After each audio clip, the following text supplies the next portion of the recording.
Next topic जो हमारा है वो है समस्या समाधान। समस्या समाधान सबसे महत्वपूर्ण प्रकार के संज्ञानात्मक प्रसंस्करण में से है जो अक्सर सीखने के दौरान होता है।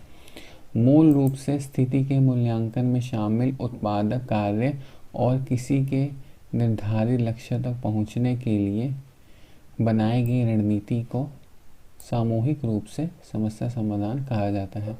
यानी समस्या समाधान संज्ञानात्मक प्रसंस्करण यानी किसी चीज़ को की नॉलेज गेन करने के लिए जो पूरा प्रोसेस होता है उसमें सबसे इम्पॉर्टेंट क्या है, उसमें है समस्या समाधान सबसे इम्पॉर्टेंट है।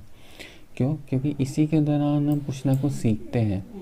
मूल रूप से स्थिति के मूल्यांकन में शामिल उत्पादक कार्य और किसी के निर्धारित लक्ष्य तक पहुंचने के लिए बनाई गई रणनीति, यानी किसी भी स्थिति का मूल्यांकन करने के लिए और किसी भी निर्धारित किसी भी लक्ष्य तक पहुंचने के लिए बनाई गई जो रणनीति होती है। कोई हम रणनीति बनाते हैं, कोई स्टेप्स हम बनाते हैं, कोई आइडिया हम खोजते हैं, तो उस पूरे प्रोसेस को ही हम सामूहिक रूप से समस्या समाधान कहते हैं। इसकी अलग अलग परिभाषाएं दी हैं स्कॉलर्स ने। तो सबसे पहले अनीता वुल्फ के अनुसार समस्या के समाधान के नए समाधान तैयार हो रहे हैं जो पूर्व के विद्वान नियमों के सरल उपयोग के बाद लक्ष्य को प्राप्त कर सकेंगे। यानी नए तरह के समस्या के समाधान उत्पन्न हो रहे हैं जो पुराने विद्वानों के सरल उपयोग के बाद लक्ष्य को प्राप्त कर सकेंगे। ये सब स्किनर के अनुसार समस्या समाधान उन कठिनाइयों पर काबू पाने का एक प्रक्रिया है जो किसी लक्ष्य की प्राप्ति में बाधा उत्पन्न करती प्रतीत होती है। यह हस्तक्षेप के बावजूद समायोजन की एक प्रक्रिया है। अब समस्या समाधान को सुलझाने के लिए सब स्कॉलर्स ने अपने निष्कर्ष भी दिए हैं कि किस तरीके से पूरा प्रोसेस क्या है किसी समस्या को सुलझाने का, तो वो हम कुछ देख लेते हैं। तो सबसे पहले है जॉन ब्रेस्टफोर्ड के अनुसार समस्या सुलझाने के कार्य में मूलतः 5 कदम उठाए जाते हैं इनके अनुसार। पहला है I for identify the problem, यानी समस्या की पहचान करें। पहले हमारे पास समस्या की पहचान होनी चाहिए कि हाँ ये जो टॉपिक है ये एक्चुअल में कोई समस्या है भी या नहीं। कहीं हम गलत टॉपिक को समस्या तो नहीं समझ रहे। जो उद्दीपक हमारा है वो एक्चुअल में कोई प्रॉब्लम है, तभी हम उस पर कार्य करें या उसके सॉल्यूशन पे काम करें। तो हमें समस्या की पहचान होनी चाहिए। सेकंड है डिस्क्राइब द आउटकम, यानी लक्ष्य को परिभाषित करें। यानी हमें पता होना चाहिए कि हम इसका लक्ष्य क्या है, इसको सुलझाने का, कोई विषय पर चर्चा करने का, उसका उत्तर निकालने का लक्ष्य क्या है, हम क्यों करना चाहते हैं ये, इस पर क्यों हम चिंतन करना चाहते हैं, क्यों हम इसको एक समस्या मान रहे हैं और हम क्यों उसका समाधान निकालना चाहते हैं। तो लक्ष्य निर्धारित होना चाहिए। नेक्स्ट जो है हमारा है वो है एक्सप्लोर द पॉसिबल स्ट्रेटजीज, यानी संभावित रणनीतियों का अन्वेषण। यानी हमें एक्सप्लोर करनी चाहिए अपनी स्ट्रेटजीज को कि हम क्या क्या स्ट्रेटजीज अपनाने वाले, हमें एनालाइज करना चाहिए। फोर्थ है ए, यानी एंटिसिपेट आउटकम एंड एक्ट, यानी रणनीतियों पर अधिनियम। यानी हमें पहले से ही उसके जो आउटकम्स हैं उनको हमें पहले से ही जान लेना चाहिए, उसके बाद ही हमें सारी रणनीतियाँ अपनानी चाहिए। एल यानी लुक एंड लर्न, यानी जब हम सब समस्या का समाधान निकाल लेते हैं तो हमें उससे कुछ सीखना भी चाहिए, उसकी तरफ देख के उससे कुछ सीखना भी चाहिए। तो ये 5 स्टेप्स होते हैं किसी भी समस्या को सुलझाने के लिए अकॉर्डिंग टू जॉन ब्रेस्टफोर्ड। नेक्स्ट हमारा टॉपिक है समस्या समाधान में जो आम कदम उठाए गए हैं वह निम्नलिखित है। ये ऐसे नॉर्मल आम कदम हैं जो उठाए जाते हैं समस्या के समाधान को निकालने के लिए। पहला है समस्या जागरूकता। किसी व्यक्ति के समस्या समाधान व्यवहार में पहला कदम उस कठिनाई समस्या के बारे में उसकी जागरूकता से संबंधित है जिसे हल करने की आवश्यकता होती है।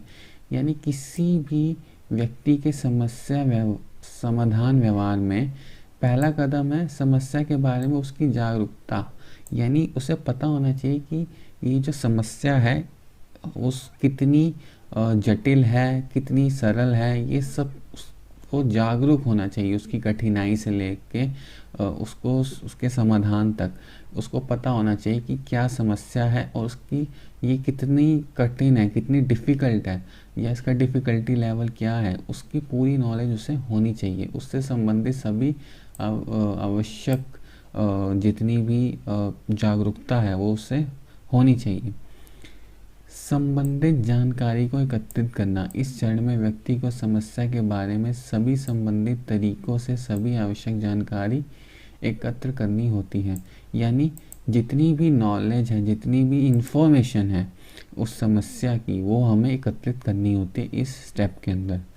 नेक्स्ट स्टेप जो है वो है संबंधित समाधान का अन्वेषण करना। यानी उससे संबंधित रिलेटेड जो इश्यूज हैं उसका अन्वेषण यानी एनालिसिस करना। समस्या की प्रकृति को समझने और प्रासंगिक जानकारी एकत्र करने के बाद आप समस्या के समाधान का अन्वेषण शुरू करते हैं, यानी समाधान का एनालिसिस शुरू करते हैं।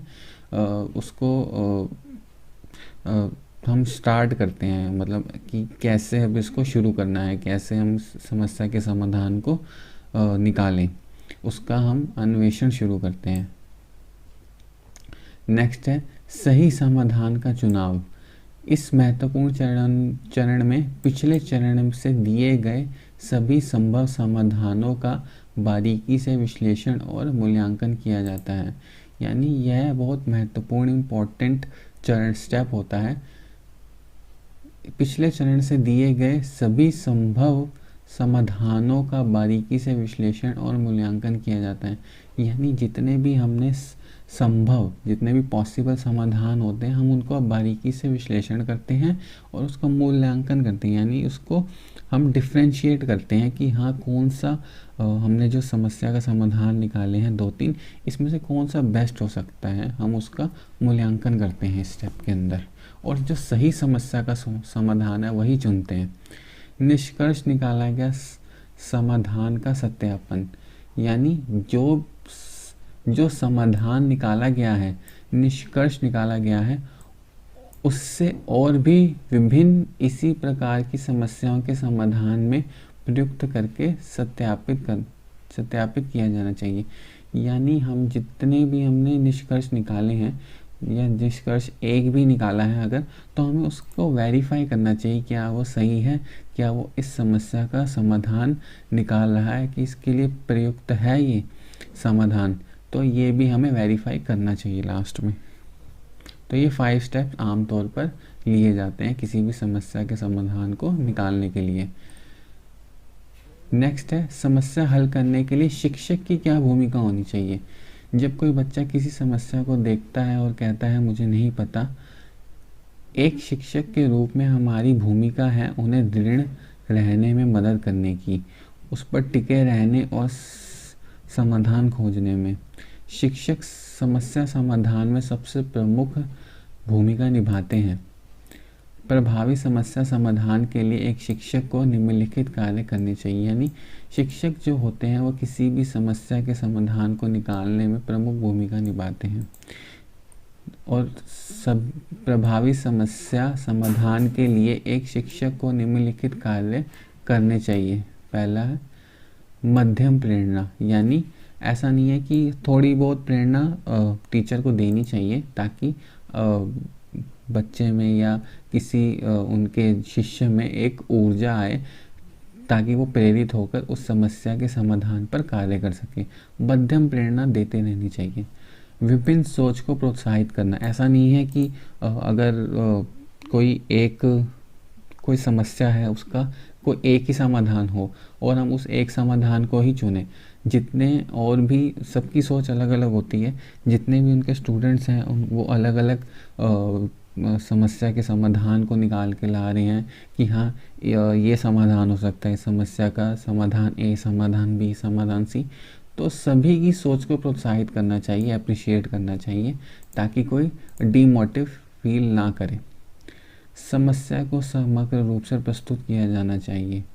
यानी समस्या को एकदम अच्छे से प्रस्तुत किया जाना चाहिए। कठिनाई का स्तर, टीचर को कठिनाई का स्तर बताना चाहिए कि ये कितना कठिन है उसका लेवल टीचर को एक्सप्लेन करना चाहिए।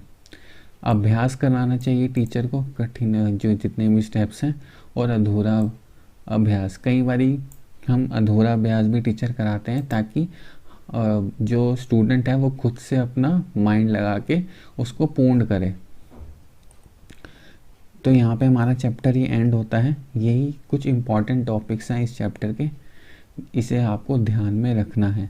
अगर आप इतना भी पढ़ लेते हो तो ये सफिशिएंट है आपके एग्ज़ाम के लिए। Thank you.